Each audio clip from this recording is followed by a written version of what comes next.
Dios es muy misericordioso, hermanos, porque tuvo por bien usar a pecadores como yo. Y aquí estoy. Yo, la verdad, debería cerrar mi boca y no abrirla, porque no soy digno de tomar la palabra de Dios. Lo digo en serio. Y bueno, tal vez usted tampoco. No somos dignos de tomar la palabra de Dios infinitamente santa en nuestra boca, pero Él nos ha dado ese privilegio. Él nos ha hecho participantes de la naturaleza divina. ¡Qué bendición! Él nos bendijo con toda bendición espiritual en los lugares celestiales en Cristo. Ay, hermanos, que Dios nos dé entendimiento para comprender lo que eso significa. Y así podamos estar gozosos de venir cada primer día de la semana a reunirnos, a alabar el nombre del Señor, a oír su palabra y también a saludarnos unos y los otros, ¿cierto? ¿No es cierto que es bueno saludarles, hermano? Saludarle. Hermano, recordemos, usted también corrió la misma suerte que yo y aquí está. ¿Ve? Sí, usted corrió la misma suerte que yo corrí. La suerte de haber sido alcanzado por el Evangelio de nuestro Señor Jesucristo. Y aquí estoy. Y aquí está. Y entonces, ¿qué hacen los que oyen la voz del pastor? Le siguen. Que el Señor nos conceda la gracia de seguirle. Vamos a abrir nuestras Biblias en Mateo capítulo 15 y vamos a leer de los versículos 21 al 28. Estos 8 versículos. Es una historia maravillosa. Mateo capítulo 15, versículos 21 al 28. ¿Todos tienen sus Biblias?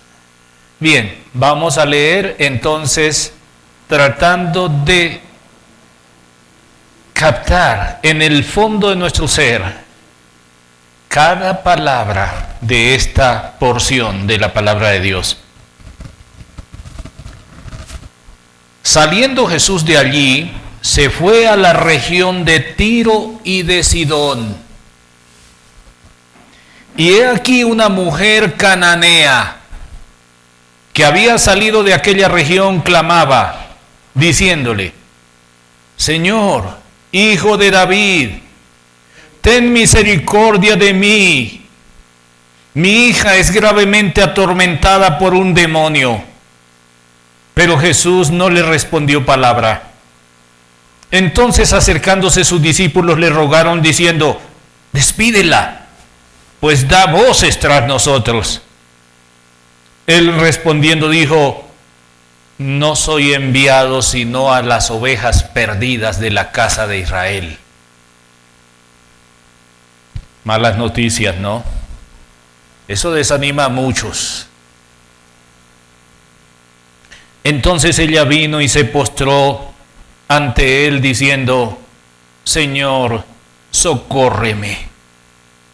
No se rindió. Señor, socórreme. Y aquí viene algo más duro todavía. Respondiendo él, Jesús, dijo: no está bien tomar el pan de los hijos y echarlo a los perrillos. ¿Usted se aguantaría eso? Duro, ¿no? Y ella dijo: sí, Señor, tiene razón, pero aún los perrillos comen de las migajas que caen de la mesa de sus amos. Entonces respondiendo Jesús dijo: oh mujer, grande es tu fe, hágase contigo como quieres. Aleluya. Y su hija fue sanada desde aquella hora. Aleluya. Hay un canto antiguo que nunca volví a escuchar. Tal vez Edgar, mi hermano, lo recuerde. El canto decía: ¿quién es aquel que a quien Dios no oye, no le responde porque es un pecador? No hay una persona que por ser pecadora Dios no la haya escuchado. Hermanos, no hay alguien que viniendo con fe, y vamos a ver qué es la fe. Eso fue lo que dijo Jesús que tenía esta mujer. Oh mujer, cuán grande es tu fe. Esa es la fe que salva, la fe de esta mujer. Y de eso vamos a hablar en este momento. ¿Qué es la fe verdadera? La fe es muy importante. El Señor dijo que el justo vivirá por la fe. No hay otra forma de vivir. Lo contrario de vivir es morir. Es decir, que si no tenemos fe, vamos a morir. No hay otra alternativa. Hay que tener fe. El justo vivirá por la fe. Y quiero recordarles esta historia de Martín Lutero. Martín Lutero era un monje consagrado y, bueno, él le había prometido servir a Dios una vez que por allá hubo una tormenta muy terrible y él pensó que hasta ese día llegaba, y entonces, como buen católico, se encomendó, católico romano, me gusta insistir, católico romano, porque yo soy católico también, solo que no soy católico romano. Y no es la diferencia entre ser colombiano o romano, no. Es porque Roma es la autoridad de la Iglesia Católica Romana. Yo soy católico, pero mi autoridad no es Roma, no es el Papa, por eso no soy católico romano. Entonces Martín Lutero era católico romano y como buen católico se encomendó a Santa Ana para que lo salvara. Y le prometió a Dios que le serviría. Entonces se metió a monje. Y claro, estaba consagrado y él leía la Biblia y se daba cuenta que no, como que ninguna de las cosas que él hacía eran suficientes. Así que seguía ayunando, haciendo penitencias a ver si así lograba ser aceptado por Dios, pero no, él sentía que eso no era suficiente. Hasta que leyendo esa porción de el apóstol Pablo, de Romanos, el capítulo 1, donde dice: el justo por la fe vivirá.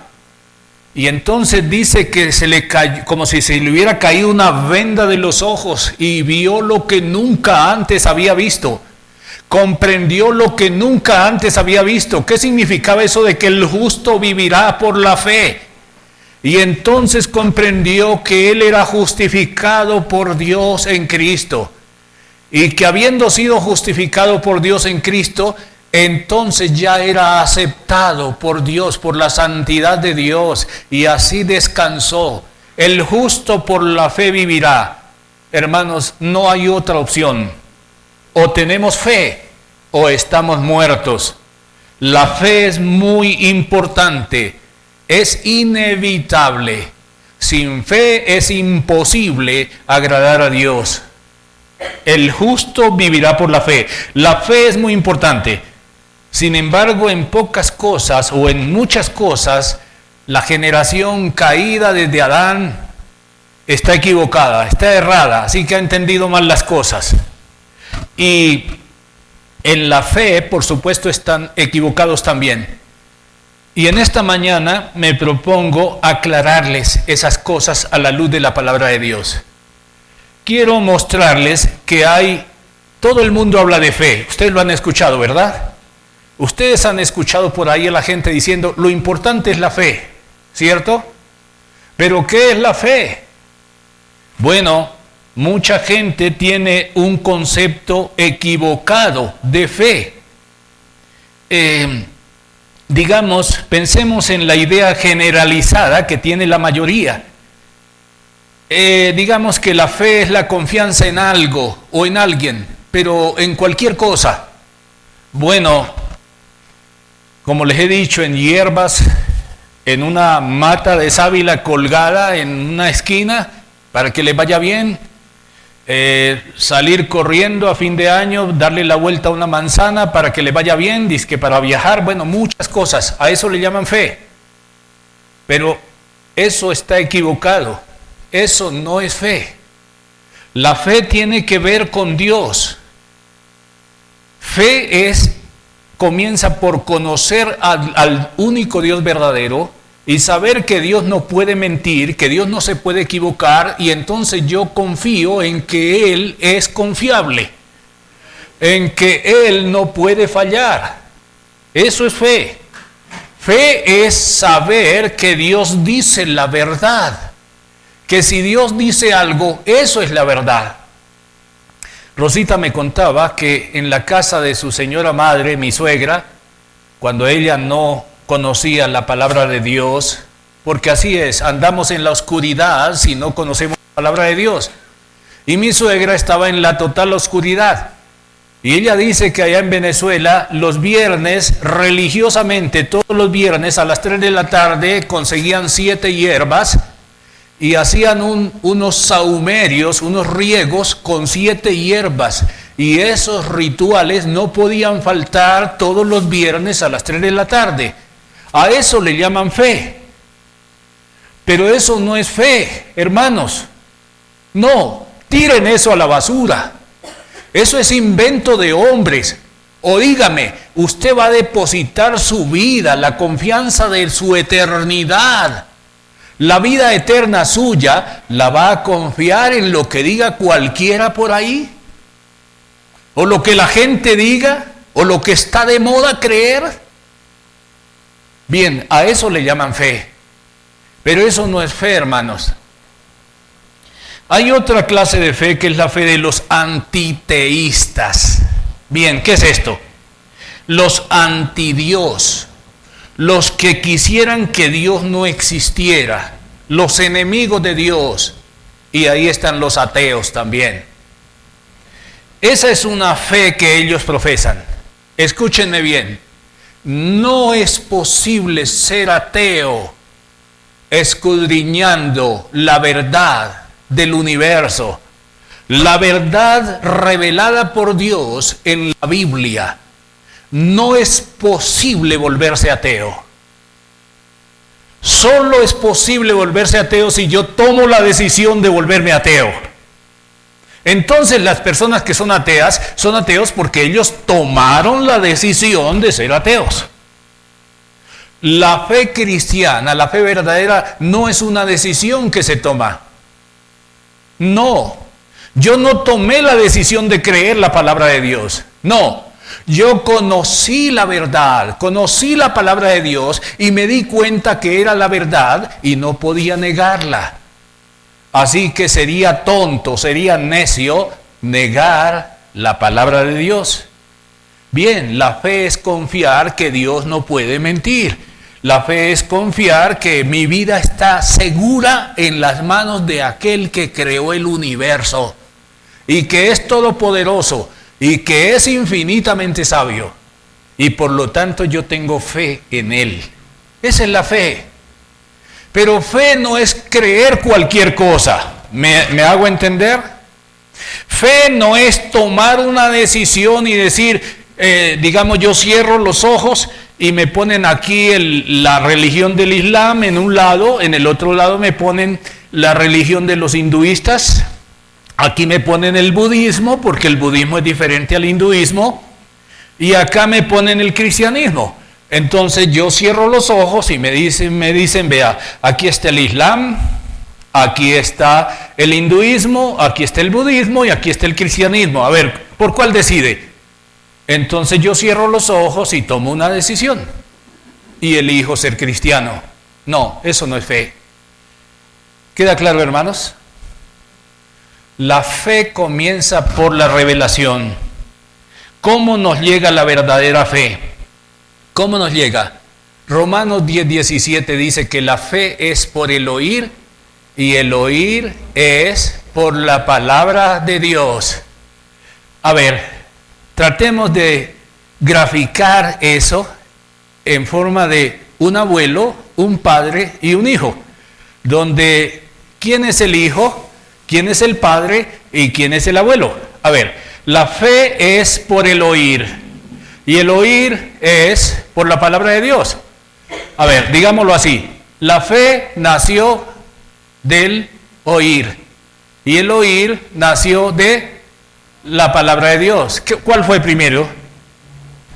La palabra de Dios. ¿Me hice entender?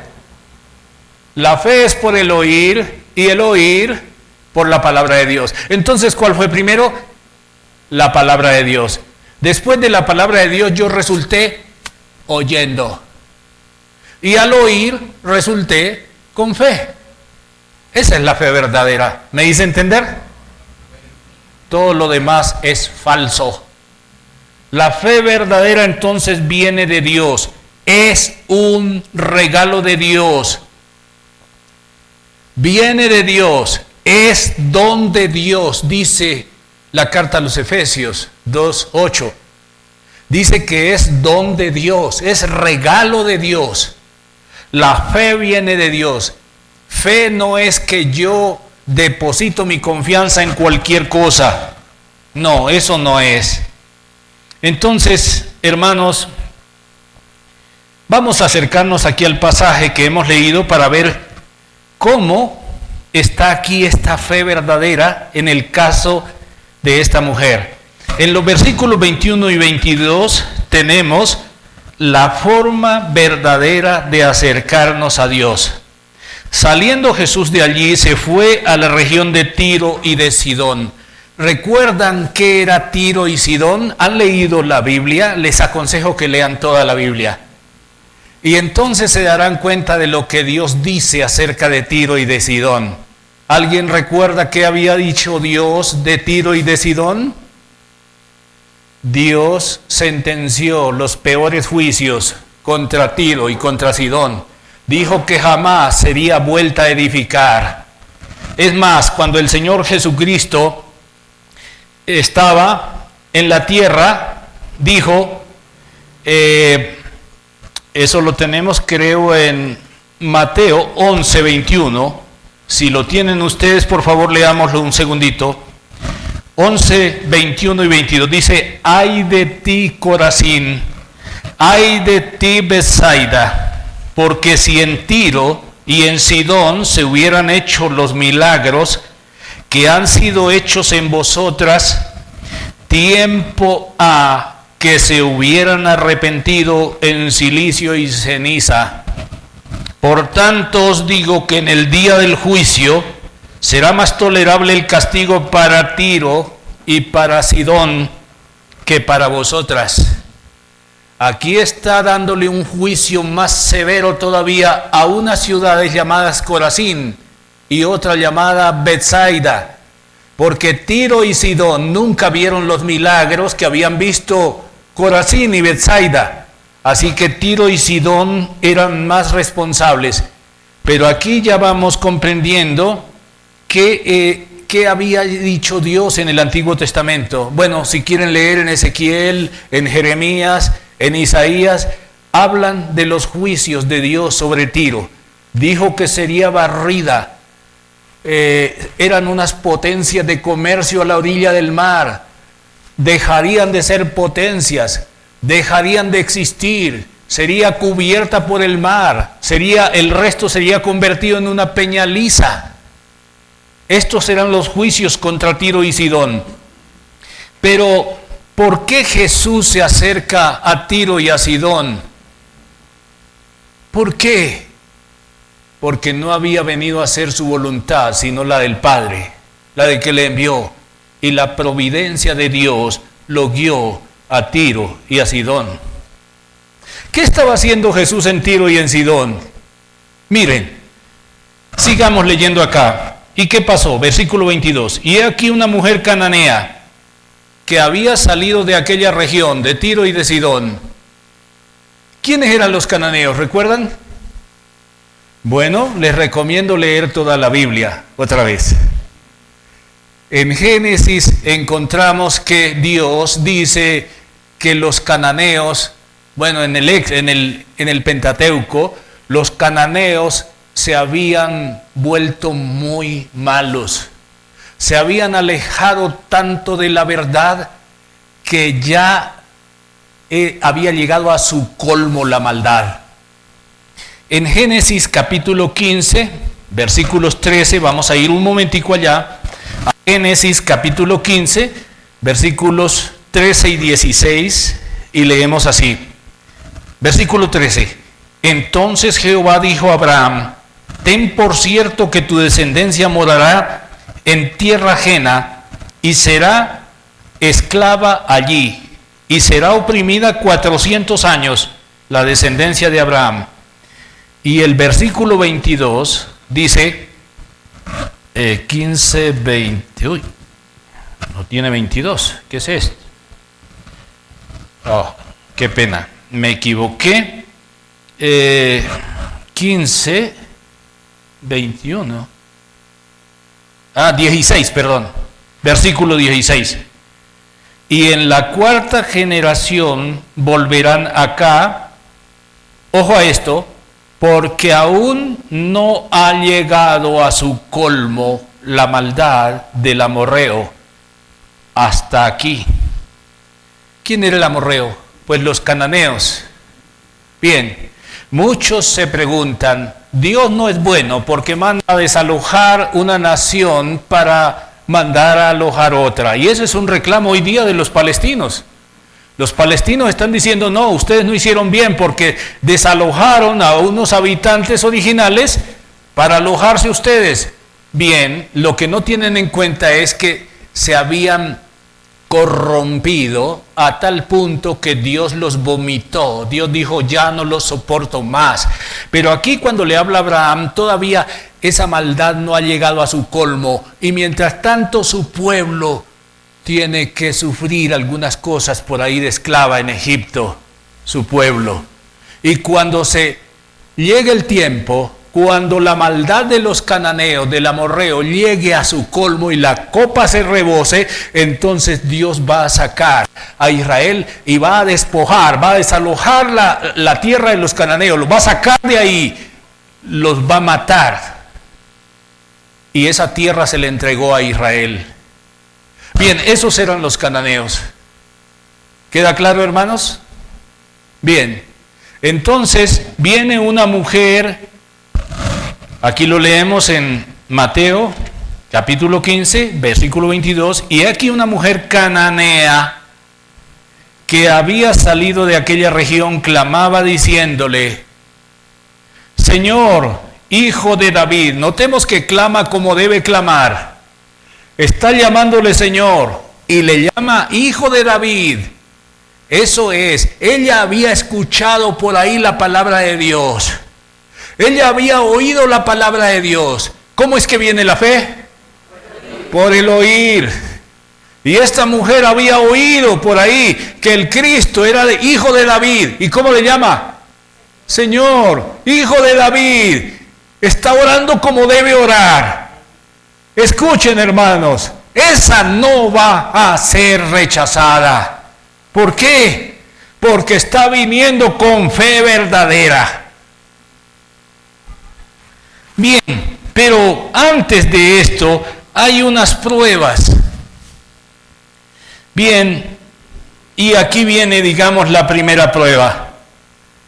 La primera prueba es, pero Jesús no le responde. Qué descortés, ¿no? ¿Qué es eso? ¿Cómo es que clama, pero él está desentendido? No le pone cuidado. Muchos ahí se desaniman. Muchos se llenan de orgullo. No, me voy, no me puso cuidado.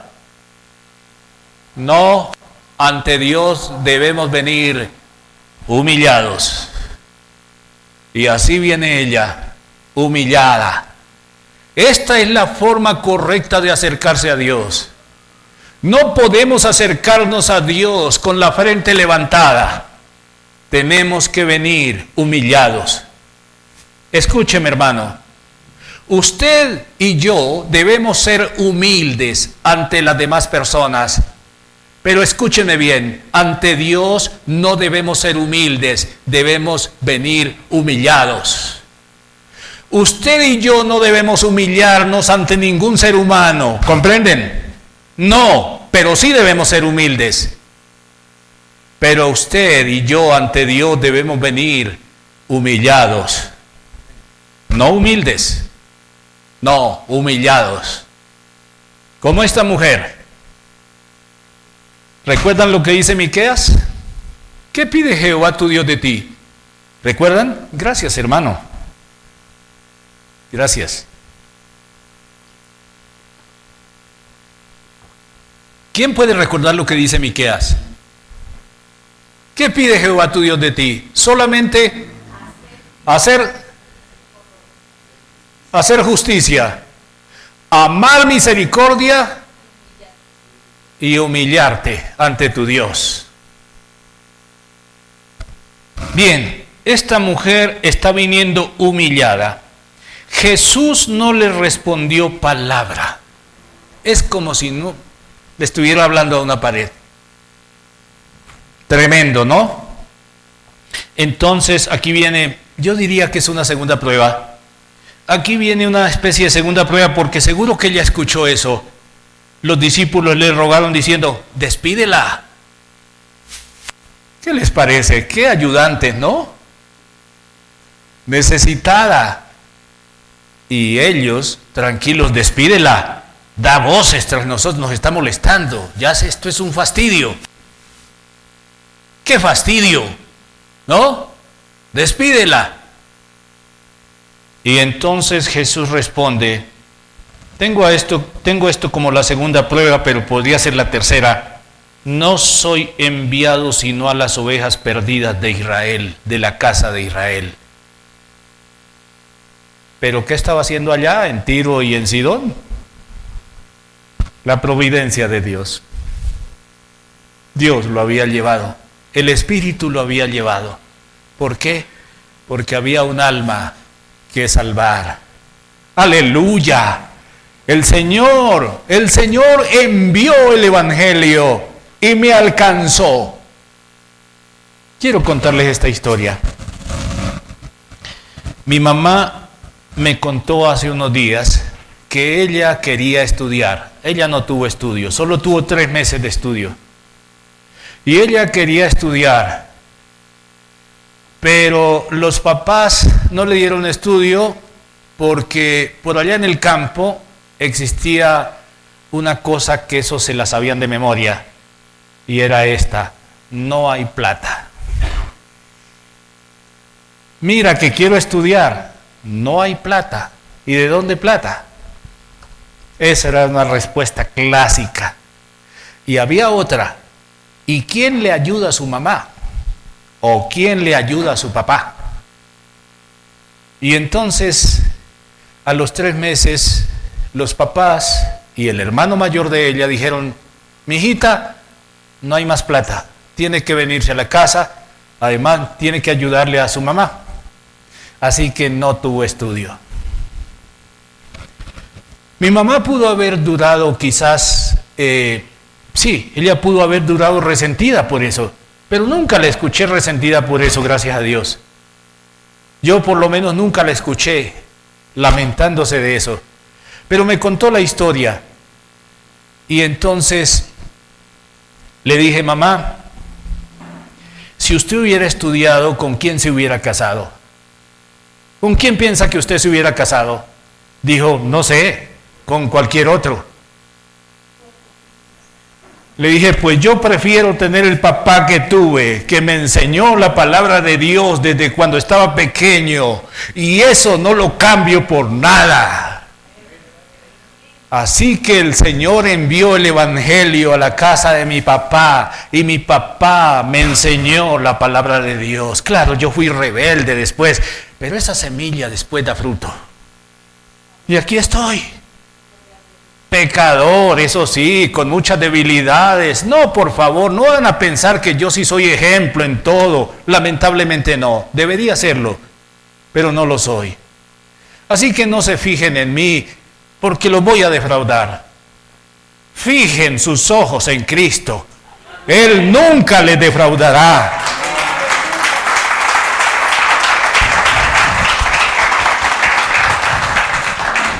Y entonces le dije a mi mamá, ¿usted puede dar gracias ahora a Dios porque no le dieron estudio? Y dijo mi mamá, sí, ¿de verdad? Sí, gracias a Dios porque no me dieron estudio. Hermanos, ¿qué es lo más grande que usted tiene? ¿No es a Cristo en su corazón? ¿No es la vida eterna? ¿No es eso lo más grande que usted tiene? ¿O tiene algo más grande? Dígame sinceramente. Si usted tiene algo más grande que la verdad de Dios en su corazón, la verdad que es la vida eterna, si usted tiene algo más grande que eso, entonces usted está en la oscuridad y necesita venir a los pies de Cristo, postrado como esta mujer. Bien, hermanos, ¿a dónde vamos? En la segunda prueba, creo. Viene la tercera prueba, algo más duro todavía, versículo 26. Bueno, ella no se rinde. Veníamos en la prueba anterior, que era el versículo 24, no soy enviado sino a las ovejas perdidas de la casa de Israel. Entonces ella no se rinde, ella vino y se postró ante él diciendo, Señor, socórreme. Ella no tiene oídos para escuchar eso. No. ¿Han escuchado ustedes, ella no acepta un no? Bueno, aquí se vale. Aquí se vale. En otras circunstancias es soberbia. Bueno, sí tiene mucho de bueno. Yo aprendí a vender y no me gustaba recibir un no por respuesta. No me rendía hasta que me decían que sí. Bueno, no todo es malo, pero aquí sí se vale totalmente. Y entonces, aquí viene la tercera prueba. Respondiendo él dijo, no está bien tomar el pan de los hijos y echarlo a los perrillos. Ay, eso sí es duro. Los perrillos no eran como hoy, mascotas bien tenidas, bien alimentadas. Ya casi las tienen mejor que a los papás y a los abuelos. Porque yo me pregunto, ¿estarían dispuestos a hacer eso por el papá y por la mamá, sacarlos 2 veces de paseo por el parque? Yo lo dudo. La solución hoy día es el ancianato. Bueno, hay ancianatos muy buenos, sí, y los tienen muy bien, pero hay otros, no son buenos. Me pregunto, ¿harían con un familiar lo que están haciendo con los perros? Bueno, los perros en ese tiempo no tenían la altura que tienen en este momento, los privilegios que tienen en este momento. Tienen médico, tienen spa, tienen de todo, ¿no?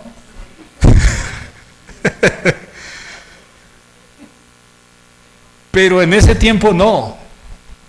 Así que cuando el Señor dice esto, está hablando de lo peor.